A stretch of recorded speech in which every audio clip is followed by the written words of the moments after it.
Magandang araw sa inyo mga kaibigan. Itong ating almusalita sa araw na ito, June 2, araw ng linggo, kapistahan ng Corpus Christi. Kaya huwag makalimutan magsimba. Ang gospel ngayon ay Mark 14:12 to 26.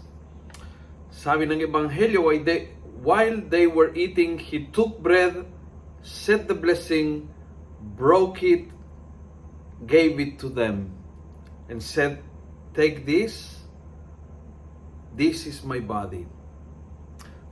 Ang tawag ko dito is Eucharistic actions ni Jesus na hindi lang ginawa sa tinapay talaga at ginagawa namin mga paring Katoliko sa tinapay para patuloy na magiging buhay na katawan at dugo ng ating Panginoong Hesukristo.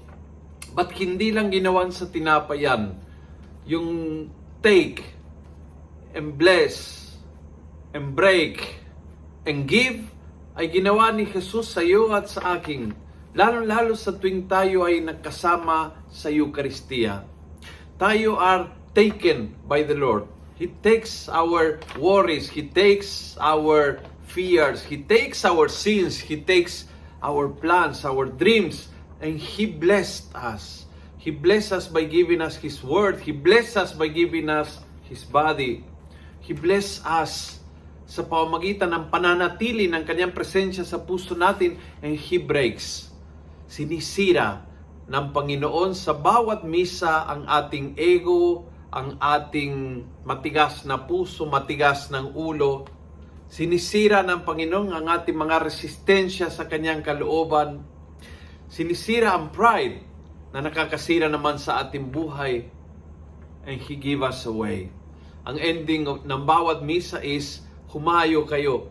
Ngayon, panahon para maisabuhay. Monday to Saturday, daily, going home, going to the office, going to work, going to whatever na gagawin mo, ay dalhin mo ito at ipahayag ang kaharian ng Diyos, iparamdam sa mga tao na malapit na ang Diyos. Ang ginawa ni Jesus at ginagawa sa tinapay ay ginawa ni Jesus sa mga apostoles niya at ginagawa sa iyo at sa akin. Kinuha, binasbasan, pinagpira-piraso at binigay. This is a very Eucharistic Sunday. We celebrate the Corpus Christi and we celebrate that we are also blessed and given, taken and broken as a body of Christ. Kung nagustuhan mo ang video ito, pass it on. Punuin natin ang good news ang social media at gawin natin viral. Araw-araw ang salita ng Diyos. And God bless.